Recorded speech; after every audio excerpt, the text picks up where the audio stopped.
Welcome, Rotarians and guests to the Rotary Club of York. It is a great day to be a Rotarian, where we follow the four-way test. Is it the truth? Is it fair to all concerned? Will it build goodwill and better friendships? And will it be beneficial to all concerned? I am President Aaron Jacobs, and it is my pleasure to have all of you at the Rotary Club of York today. Please make sure that your cell phones and devices are on silent or vibrate. Our opening song, God Bless America, and the Pledge of Allegiance will be led by Jack Dyson, followed by the invocation by Kelly Gibson, who did not have it written by ChatGPT this time, correct? All right. And visitor introductions by Michael Hahn. Jack.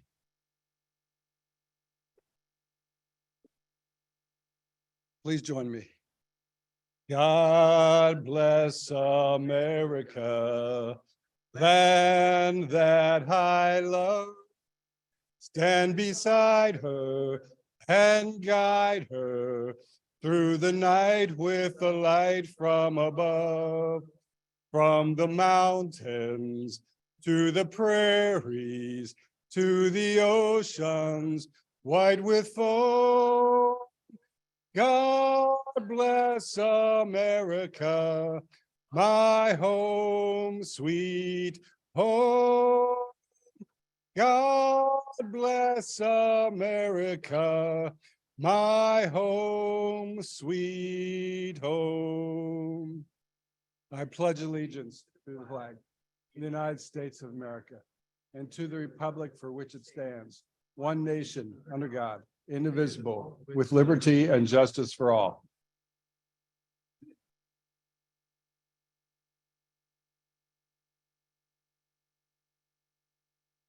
Please prepare yourself for prayer in the manner to which you are accustomed.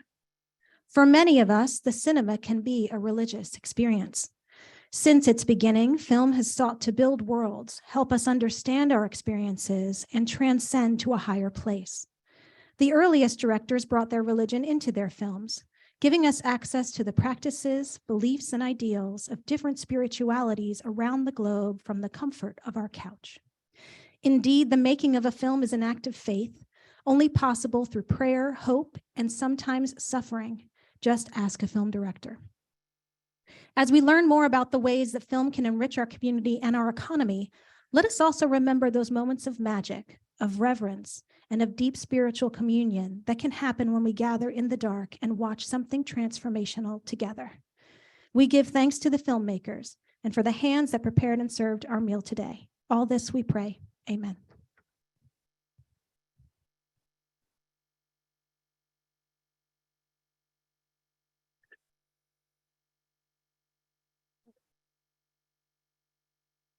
I'm pleased to have the honor of introducing our guests for today's meeting.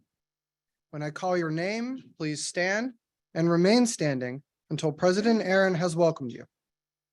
Ashley Patterson, guest of Youth Leadership. Robert Gilbert, guest of Youth Leadership. Amelia Myers, guest of Youth Leadership. Randall Agravante, guest of Youth Leadership. Garth Elias Barclay, guest of Rotary Foundation Committee. And Josh Santiago, guest of Kelly Gibson.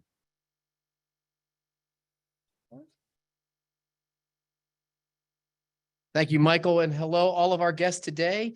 Johntrae promises me that we've got the best program for you. I know you had the best food and you're somewhere around some of the best people. So please come back and visit us. And if it makes sense, maybe someday be a Rotarian.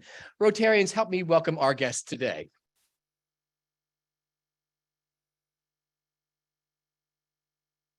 On to announcements. The Rotary Board of Directors will meet tomorrow, 8 a.m. via Zoom. You know who you are and you know where to be. If you're in the fellowship committee, we want to invite you to a happy hour at the newly opened Mesa. I'm going to say this wrong, right? Mesa Morera. Did I do it right, Rob? Yes, perfect. I love that word. It's the newly opened Portuguese restaurant on the corner of Beaver Street in Market downtown. I was there over the past weekend and it was packed, so they must be doing something right.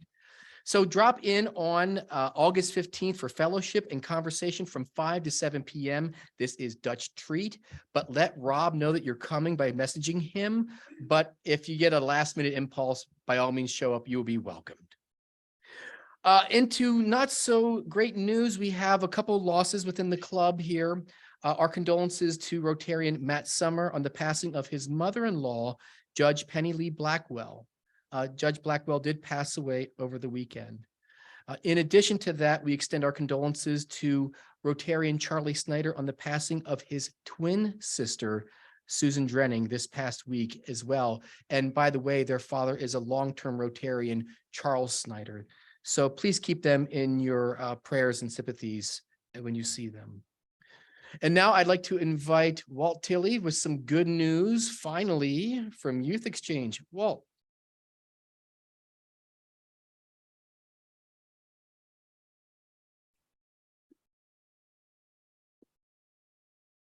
Thank you, President Aaron. It's actually a bit of mixed news. We were able to find a first host family, Sarah White, who was John's second host family last year. She has agreed, she and her family have agreed to be the first host family for the girl from Indonesia who will be attending York Suburban. Unfortunately, we were not able to find any host families for the boy that was from Sweden who was to attend Dallastown. What we have done, though, is transferred his exchange year to another club, a club in Harrisburg, and we will be supporting that club, but they will be acting as the host and finding host families and so forth on our behalf. I will say I owe a deep debt of gratitude to the members of the Youth Exchange Committee. This was a very stressful time for us. So I'm really very grateful to all of the members of the committee who worked so diligently to support the program. I also want to thank President Aaron, who checked in regularly with us to see how we were doing and to see what assistance he could provide. And finally, I want to thank all of you. I did receive a lot of feedback and also expressions of concern from members of the club. I'm grateful for your support.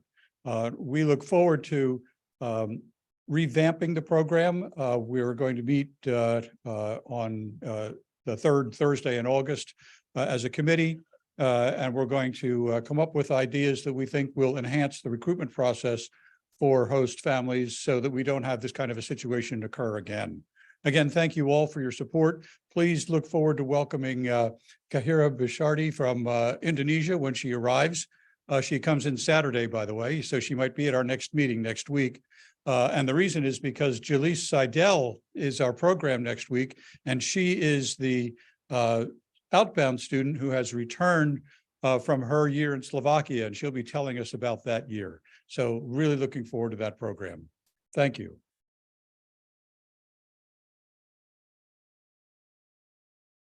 Thank you, Walt, for your leadership. Thank you to the Youth Exchange Committee for your hard work, specifically Dave Hoffman as well. And for Sarah White for stepping up here at the last moment and making us a great club and living up to our promises to our exchange students. So another round of applause for Youth Exchange, please. Okay, the big golf date's like about a month away, and I hope you're as excited as I am. And I'd like to invite Judd Lando and Mike up to the podium to give us an update on Love for Community. Judd.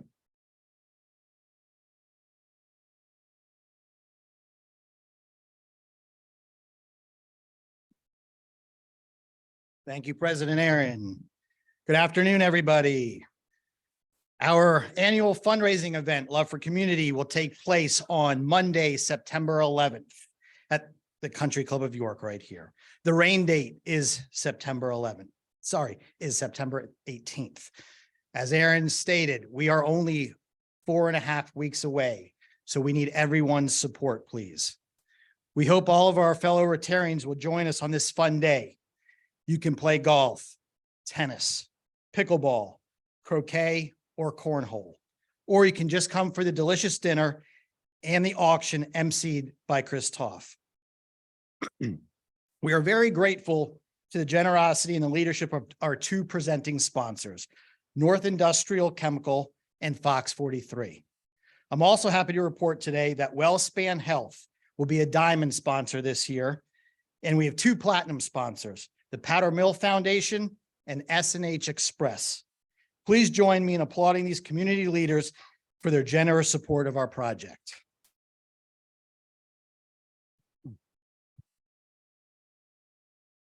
I'm here today to promote the 2 sports that I will be hopefully in charge, that I am in charge of, and hopefully I will be able to gather some people to play: tennis and pickleball. Pickleball is in its 2nd year. Last year, we had a very, very successful first season with that. It went very well, and I hope that we can recruit the same players and more players this year. No experience is needed. We will have a pickle pro down at the courts that can teach and will run the round robin tournament for everybody. We will be doing the same thing on the tennis courts. We will have 4 courts utilized for a round robin tournament. It would be great if we would have 16 players for each of these 2 tournaments. Please sign up online, or you can see me, Bill Anstein, or Lynn to sign up. This is our club's annual fundraiser that will benefit the York community, and we need everybody to participate if possible. Thank you, and mark your calendar for September 11th. Thanks, everyone.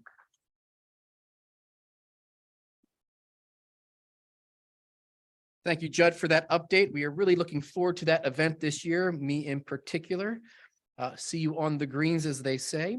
And now to part of our program that I always enjoy is the Paul Harris Fellowships. It's one of the signature accomplishments of this club, and I'd like to invite past president Bob Davis to the podium. Bob.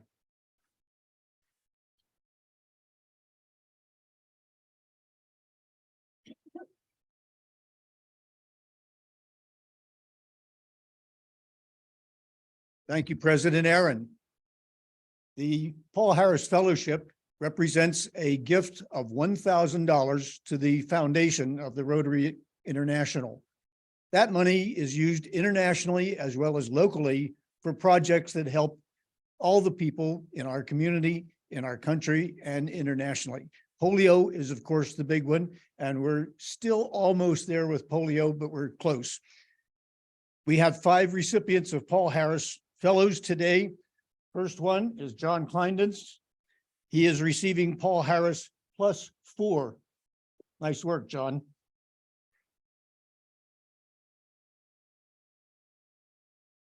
Next, Ken Cooper is accepting for his mother, Paul Harris Fellowship.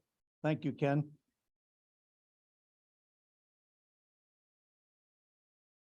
There we go. He says it's 10. 10. Ooh, we didn't have that down. Congratulations. That gets him into the big donor category. The big guy. Yeah. Now, the next one is Ben Hoover is presenting 3 Paul Harris Fellows. His one grandson is here, Garth Barclay. The other one is Gavin Barclay. And the third one is Hannah Barclay, excuse me. And I understand that there's one more grandchild that Ben has yet to fund.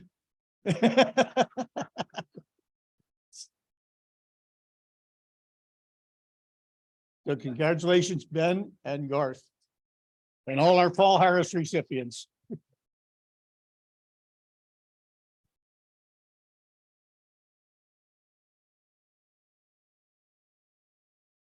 Thank you, past President Bob, and congratulations to our, don't want to say the newest recipients because most of you have been up here before.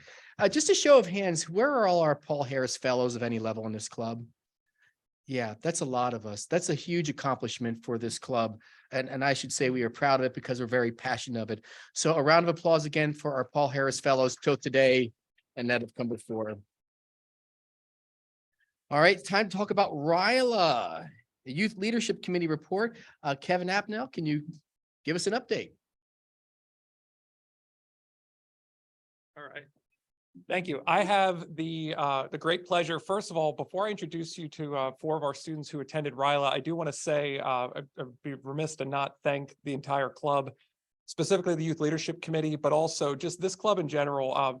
Every year we make this investment in these students to attend this RILA, this Rotary Youth Leadership Awards Conference. and really appreciate that investment that you're making, just further investment that you make in our youth. We actually had 6 students that we sponsored that attended. 2 could not be here today. They were actually our inbound students from last year. That would be, what are their names? That'd be Max and Jean. I think I pronounced it wrong, but first I told them that they were having COD today. They didn't want to come from their country of origin for that, but you know, that's okay. Please don't hold that against them if you ever see them again. But we do have, we have Ashley and Bobby from York Catholic, and then we have Randall and Amelia from West York, and just want to turn the stage over to them. But first I want to say again, thank you to all of them, and thank you to these students for taking this opportunity and taking several days out of their summer break for this awesome Rotary experience that they had. So come on up, the microphone's yours. Good afternoon, everyone, and thank you for having us back at a Rotary meeting. This summer, with a sponsorship from the Rotary Club of York, we had the privilege to attend RILA, the Rotary Youth Leadership Awards program, a 5-day camp that helps students grow their leadership skills, meet others of a variety of backgrounds and interests, and learn about what it means to be part of Rotary. Today, we're going to share a little bit about what we learned at RILA and how the program impacted us. One of the highlights of RILA was the various keynote speakers we had the privilege to listen to as they shared their backgrounds and stories with us. Mr. Denny Varger, founder of the Starfish program, told an impactful story of a student he worked with, depicting the significance of inclusion in our schools and communities, and he gave us Starfish pins as a reminder of this. Dr. John Ski, the president of HAC, spoke about the qualities of being a leader.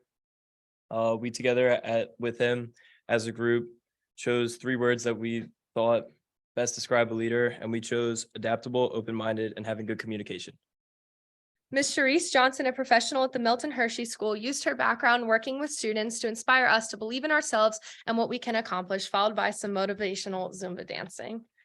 Ms. Heather Stevens-Jones, a dedicated Rotarian, gave us insight to her past and hardships she's overcome, leading to a message of perseverance and what Rotary is all about.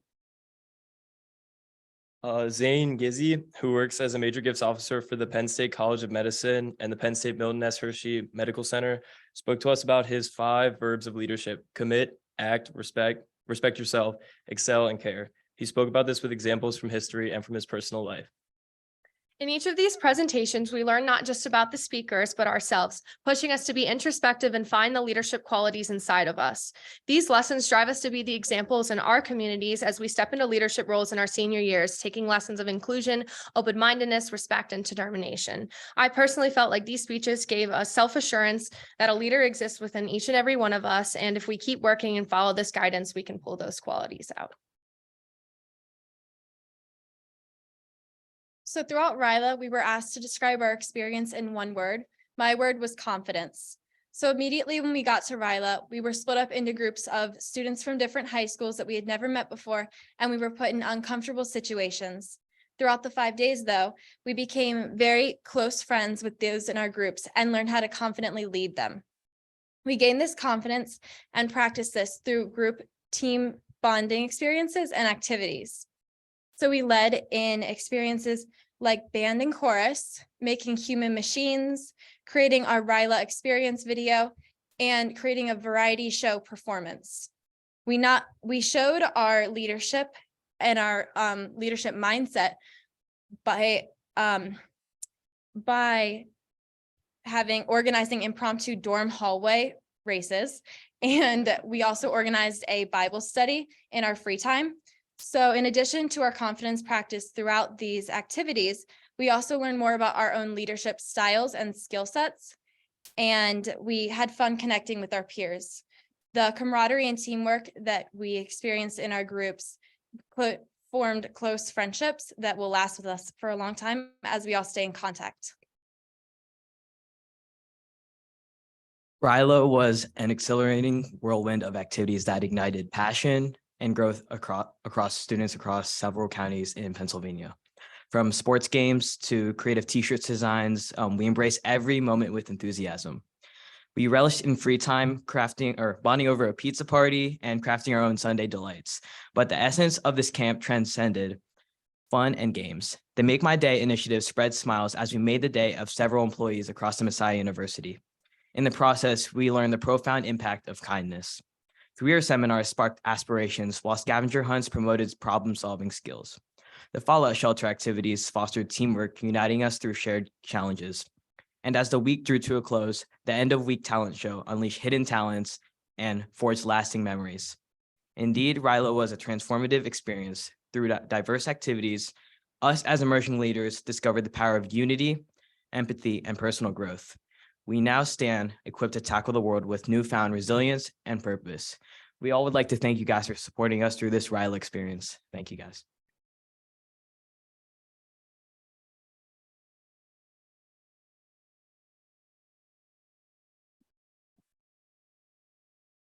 Thank you for sharing that experience.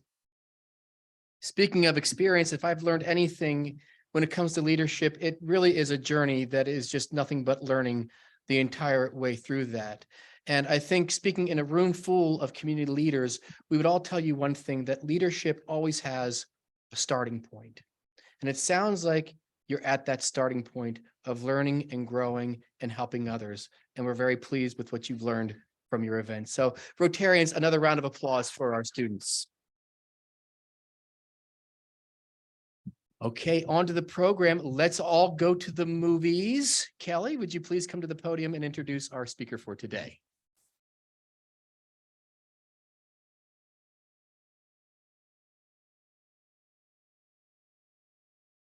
I have the distinct pleasure to introduce our speaker. Johntrae Williams holds a Bachelor's of Fine Arts in Film and Theater from the University of the Arts and a Master's of Education in Communication and Media Studies from Cabrini University. He is currently an executive MBA candidate at Howard University with a focus in business, management, marketing, and related support services. Johntrae is a hands-on motivator who is passionate about community and has a hunger for excellence. With over 15 years of experience in project management, he has a strong skill set for turning ideas into high-quality finished products. Johntrae has been instrumental in utilizing his production experience to spearhead independent film projects such as Guile, starring the late HBO superstar Michael Kenneth Williams, and The Patient, which was recognized as the most inclusive independent short film project to be filmed in the greater Harrisburg region, involving over 120 people in the process. In August of 2021, Johntrae founded the Film, Arts, Culture, and Tourism Specialist, aka FACS, a nonprofit 501c3 dedicated to creating a sustainable space for arts programming that can serve chronically under-resourced communities. Shortly after, in October of 2022, FACS would launch the Central Pennsylvania Film Commission, charged with drawing film and television production to the Central Pennsylvania region. When I asked what Johntrae's favorite movie is, it should be no surprise that he chose Willy Wonka and the Chocolate Factory, starring Gene Wilder, of course. To quote Mr. Wonka, "There's no life I know that compares with pure imagination. Living there, you'll be free if you truly wish to be." Ladies and gentlemen, please help me welcome Johntrae Williams.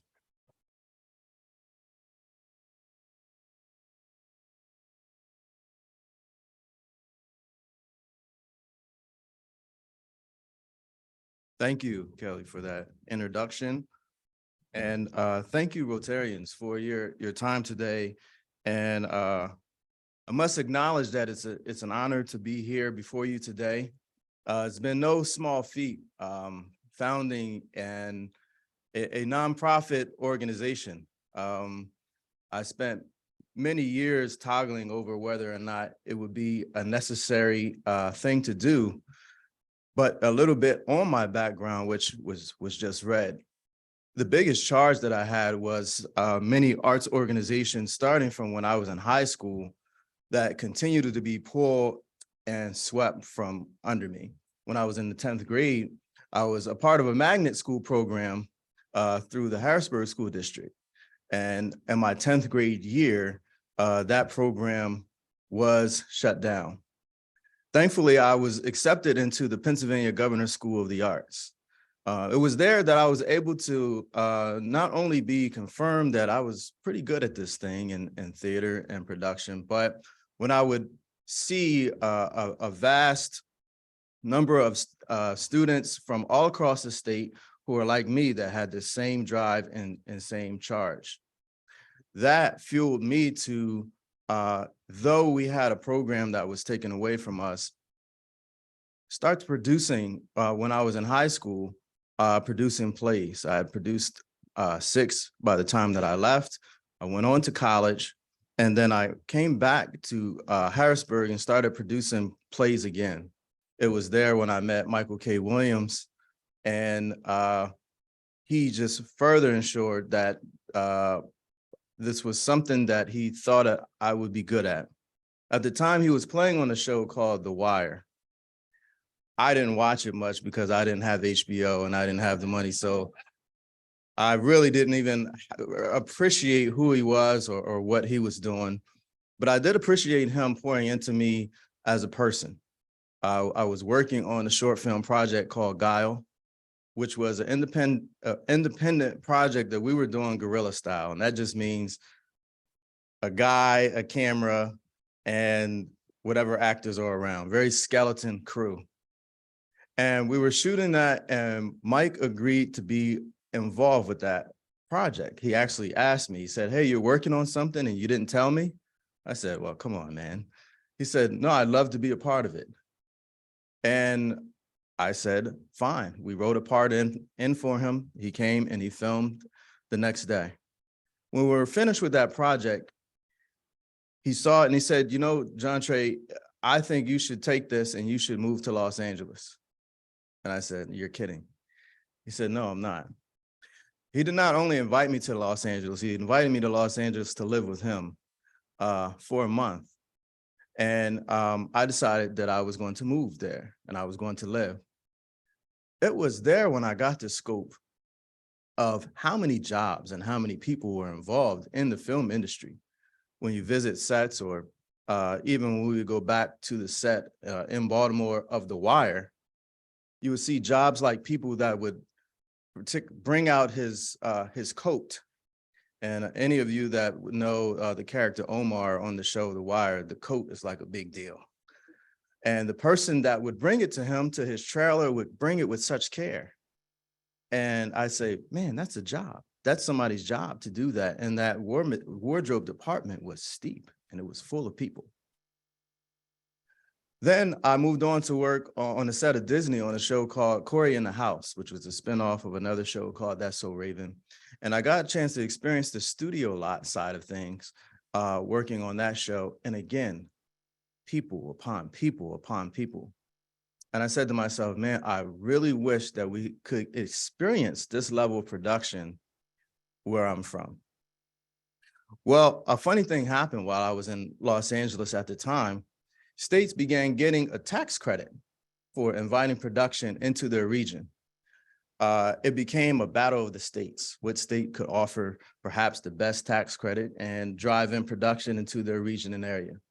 Well, that production started happening in 2007 in Pennsylvania.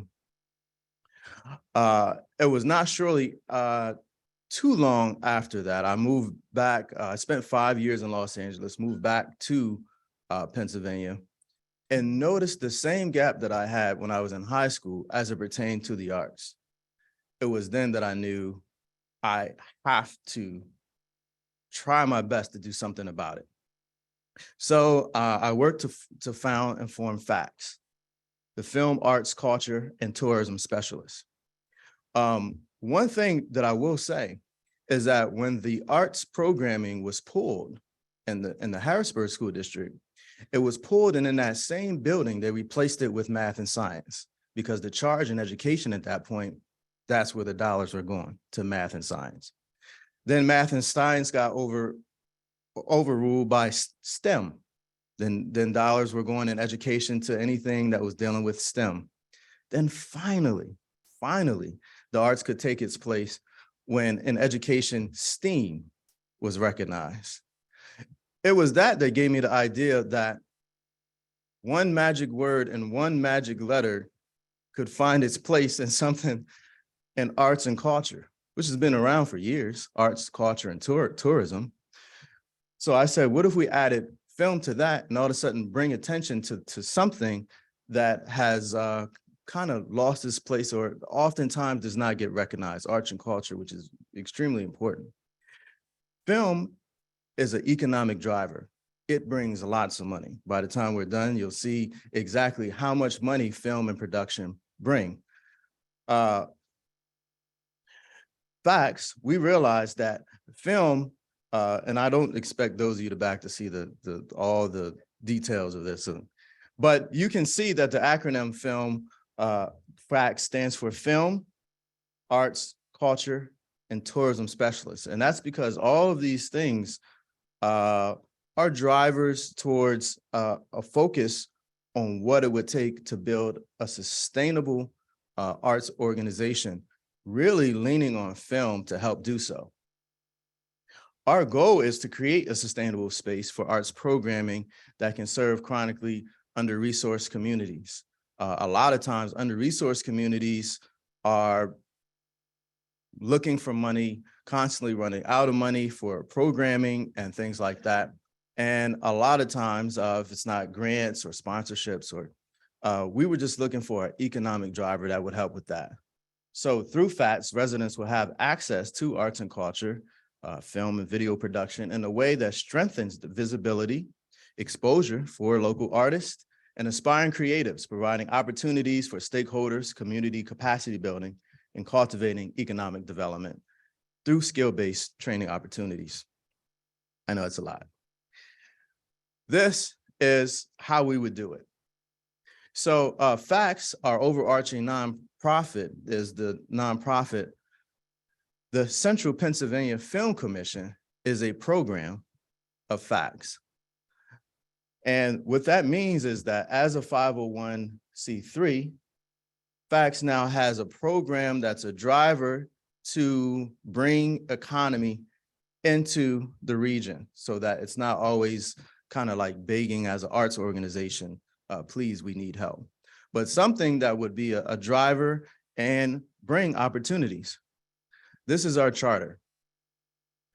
As the FACTS 501 organization, we have a partnership with Dauphin County and the Economic Development Corporation. That charter is necessary with a municipality in order to get your accreditation as an accredited film office. Getting the accreditation for the film office was a long, tedious process, and 7 certifications later, we did obtain, and a trip to Bogota, which is where I had to go to get this accreditation. We finally attained our recognition from the Associations of Film Commissioners International, which means we are now internationally recognized as a film office, and we also on a global Rolodex. And ever since our listing, we have gotten calls and responses from all over the world. This is how the ecosystem looks as it pertains to how FACTS and the Central Pennsylvania Film Commission kind of work together like peanut butter and jelly. The minor leagues, FACTS is designed as an incubator. In other words, we need a capacity builder that focuses on youth education, young people. So educational programming, training, certifications, business development. I received this idea when I was studying the building of the Film Commission and spoke with film commissioners in Georgia, the #1 film location in the world. When I spoke with them, they said they didn't just arrive at being the #1 film place in the world. They were very intentional about building up capacity and training the people who are already there. In other words, upskilling in areas of people that already had certain training. Hey, you're a caterer. Have you ever thought about craft services and how food is a driver on a set? If you don't have food on a set, people aren't staying. So they would train people on how to do that. They would also train police and fire. They would train electricians, carpenters, plumbers, because they were thinking about building the capacity for once people were invited. You have to have competency in these areas when these production companies come. Well, on the other side, we have the Central PA Film Commission that attracts film projects, that does create jobs and builds industry and sustainability. So there was a time in the 90s, right before 2000, where it felt like we couldn't lose in Central Pennsylvania. I mean, movies like Distinguished Gentleman and Girl Interrupted and Lucky Numbers are like all one right after the other, Witness. And then that kind of dried up and stopped, and people didn't understand why. And the reason being was because of the tax credit. People were going to where the state was going to give them money on a return for bringing their production there.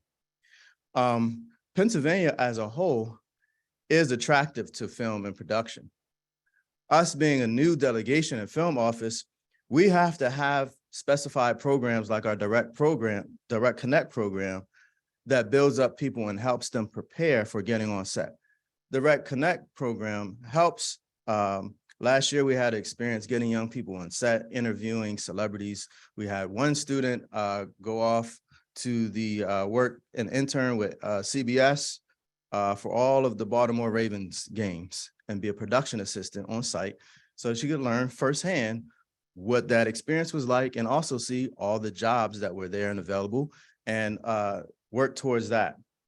Our trade-off program, we're currently working with Penn State and the Center Film Festival on a program where students work in the area of trade to help them understand how trade is the backbone of film. I mean, it really is. That's where most of the jobs exist in film. A lot of people think of the camera guy and the lighting. No, there are hundreds, sometimes thousands of jobs that are behind the camera, and most of them are tied to trade. Our goal is to draw in film and television production into the Central PA region so that we can build an ecosystem and infrastructure, not just a cool thing having movies, so we can bring money to small businesses as well as jobs. This is our team, currently of very, very qualified, both producers, some of them, and also have worked in the industry. All of us have lived in Los Angeles. All of us have had that experience, and all of us care about the Central PA region and how we can bring production here. We have myself as film commissioner. We have a production liaison, Deanna.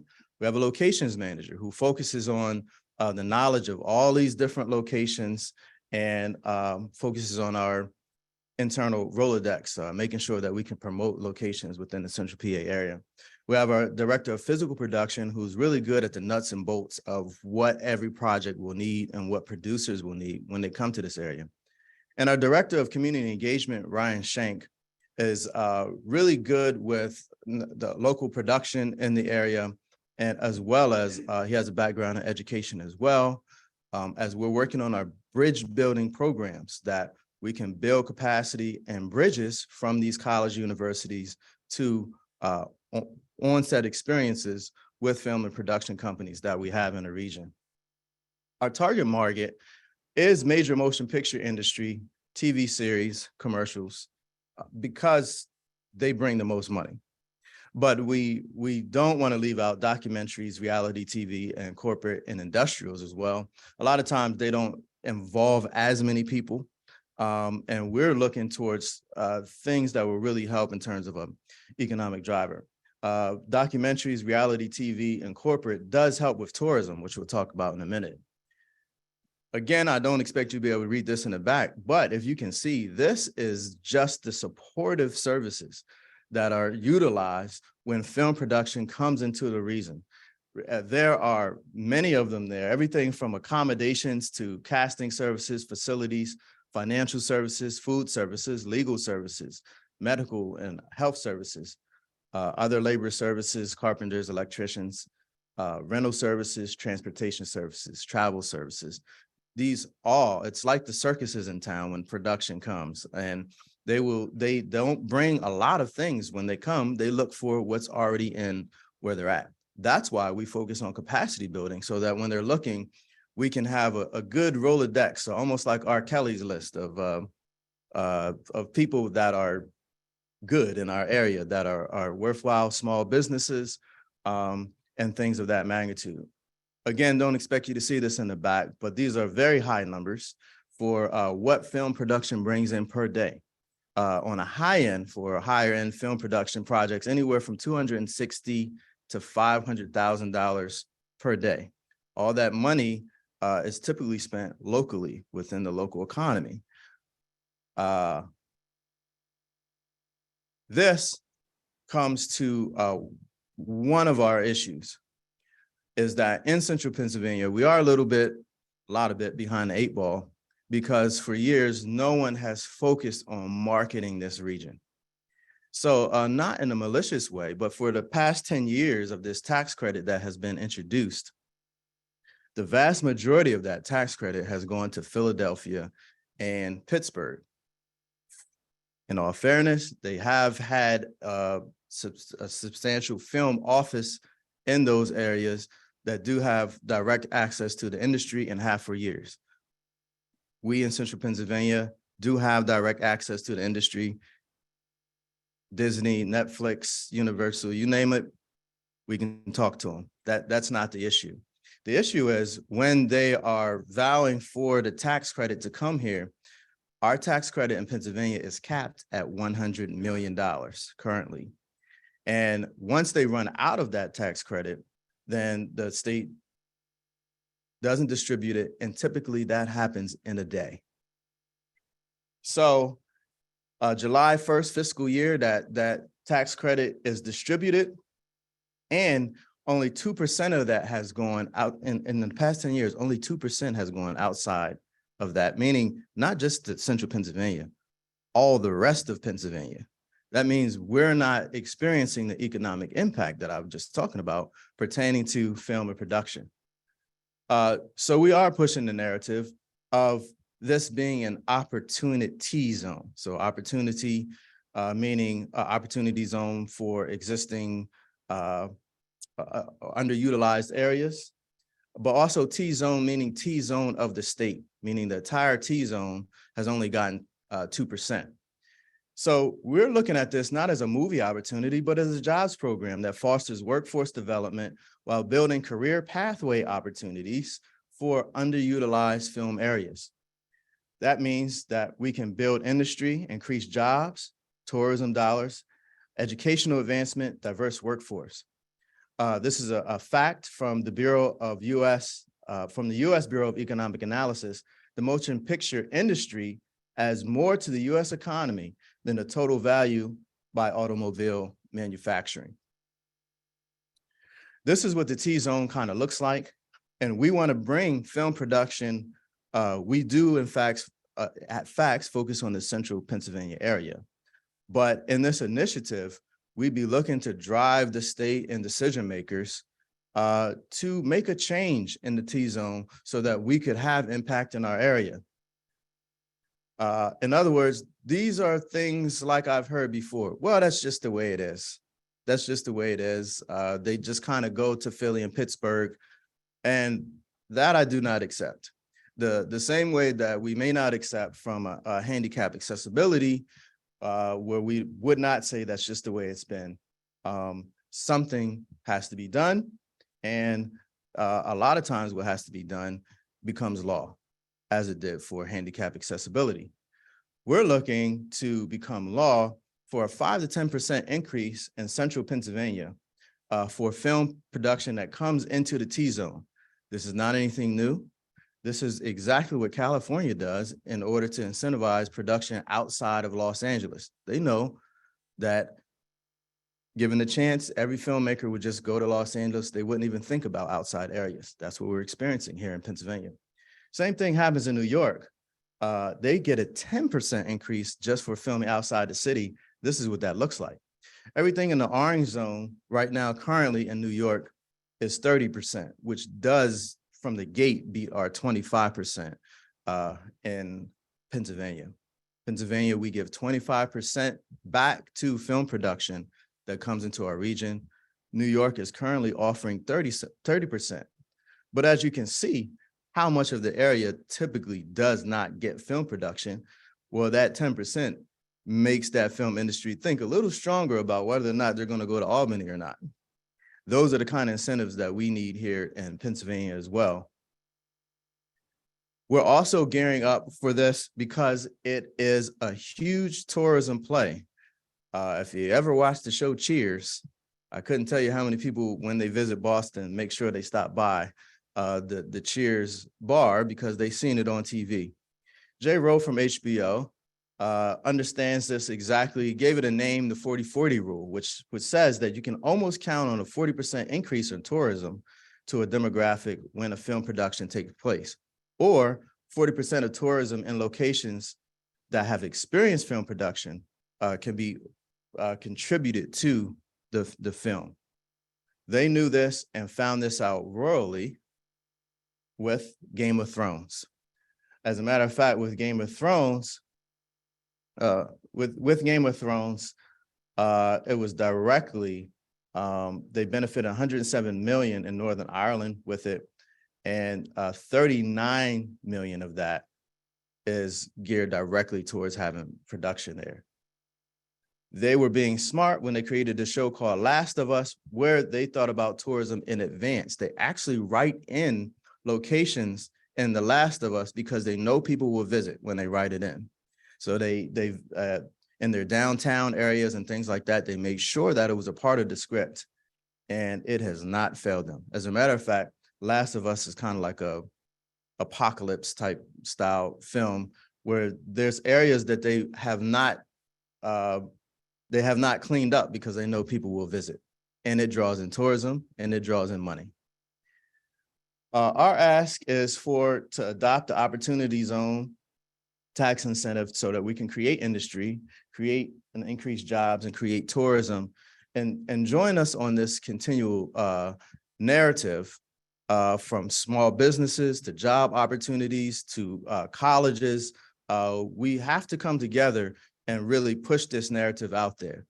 We are working towards an event on October 20th, where we have invited Mike Fantasia, who is responsible for bringing Girl Interrupted here into the region. I met him in Los Angeles last May.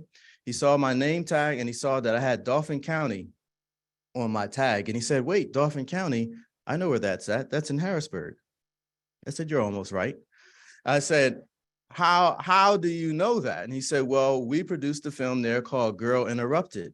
And I was like, man, yeah, I know that. Well, he had just come off a panel talking about all the locations he found for Top Gun Maverick, and land, sea, and air. That was his responsibility. He's since retired, but not before doing all of these films: Godzilla, Green Hornet, Spider-Man, 2 of those actually, Ant-Man and the Wasp, Indiana Jones. And in all of that, he remembered like it was yesterday, Harrisburg, Pennsylvania. He told me about it. He said, you guys have a river there.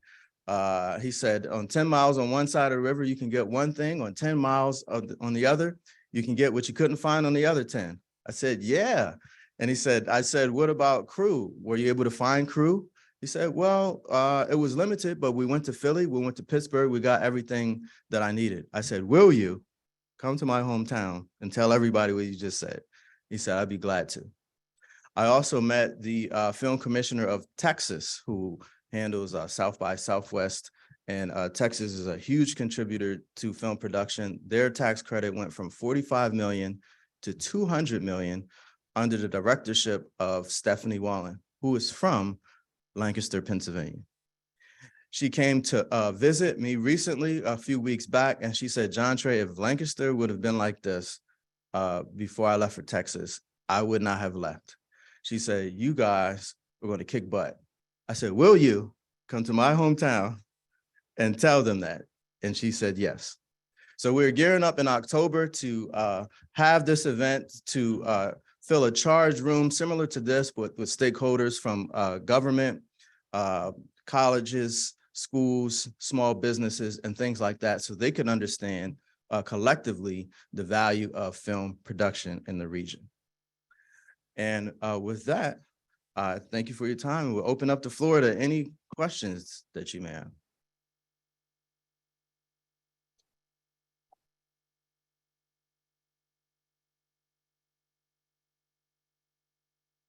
Yes. Sounds like you have a pipeline problem. If on day one, all the money's been given away. Oh, all right. I hope this isn't too loud. So if on day one of a new fiscal year, all the money's been given away, it sounds like you need to be in the pipeline much earlier so that those awards come in the direction you want it to go. What do you have to do to get farther upstream? Good. It's a great question. So we got our delegation in September of last year. And by the time we really got going, which was in January, when we started marketing the Film Commission, we were already really late into driving the narrative that has to go directly to legislators. That we have spoken with the film office, who is responsible for the delegation. When we asked them how they made the decisions, they said it's based on economic impact. So what we need to challenge is, what is economic impact? What does that mean? Because right now it's, I'll give you an example. There was a carve out in that 100 million that says that 20% of that, or excuse me, 5%, $5 million will be allocated for local film production. Well, it wasn't demonstrated in terms of what it meant for local. Therefore, when M. Night did a project in Philadelphia called Cabin in the Woods, they gave him the whole 5 million, meaning he spent 20 million in Philadelphia, but they considered M. Night a local filmmaker. So what we have to do is we have to push back against that legislative line and say, can you be more particular about what a local filmmaker is? Can you be more particular about what impact is? Because with that same 5 million, we could have distributed that to maybe 5, 10 local filmmakers who have made projects in our region, made money, brought money to our small businesses in this underutilized area, and kind of shift the narrative. We also are working towards, there's a push right now for an increase from 100 to $300 million. Those who are pushing for that increase are not pushing towards exactly what I just said. But I'm looking at history. When it went from 50 to 60 million to 70 million, it never made a difference for any of the areas in the T-zone. It only meant more money for Philly and Pittsburgh. So if we don't change that, it could go to 300, it could go to 400 million, and it just means that they get more money if they bring in larger projects. So we have to address local legislators, and we have to get them to really look at what that means. And if we just passed July 1, which things are right now tied up in the budget in terms of decision on how that's going to be made. So until that's done, we won't know how that is, but we still have a year to really push and drive this narrative before the next budget. And the budget is where it's determined on the fine lines of how that's made. Sure. Any other questions? Sure. Sure.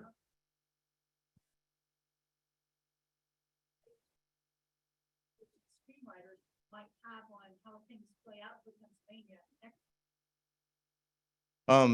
That's a good question. There's a lot of uncertainty in that, and anyone that could tell you that they know exactly would be kind of not telling the truth.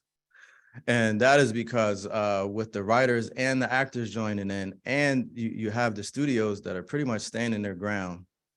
And to be honest, could for some time, because the strike is over streaming.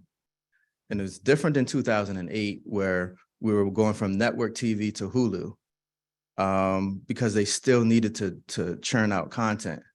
With these streaming platforms, I mean, name any of them.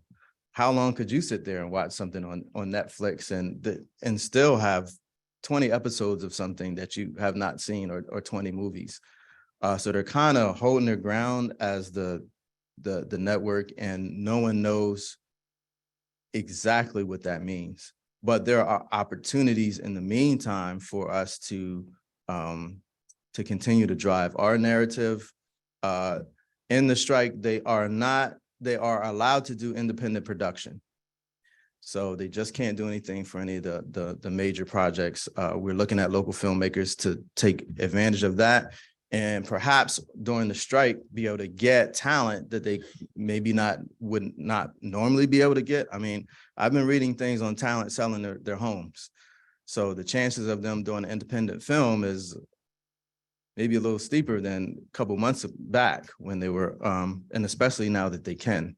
So there are some local filmmakers who are looking to take advantage of that and have relationships with talent as well.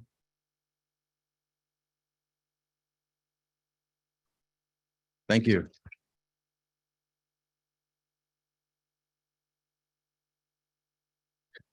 Johntrae, great job. Thank you, Johntrae. I would say it takes a special person to see an opportunity. And in your case, it seems like our community wasn't just an opportunity for you, but it's an opportunity for everyone else. And Johntrae, it's nice to know that you don't look at this and say, well, it'd be nice to happen here. When I hear you speak, I feel like you're saying it has to happen here. And thanks to you, it will happen here. However, if you didn't catch this, he said, you know, that the trick is to write the location into the script to increase tourism. So we would ask you, please tell them to write in the Rotary Club of York into the script to increase our membership. Ladies and gentlemen, another round of applause for our speaker, Johntrae. Now, if you thought that was great, wait till you hear what we have for next week. Have you ever thought about World War II? And how it'll be taught differently in countries in the United States, Denmark, or Slovakia? Or have you ever thought about the other differences and similarities between education systems across the world? These are a few examples of what youth exchange student Jalise Seidel will share next week about her exchange experience in Slovakia. And if you think I forgot this, Johntrae will also, speaking of around the world, be signing the book plate in the book Spy School by Stuart Gibbs. Got it. Rotarians, have an amazing Rotarian week. This meeting is adjourned.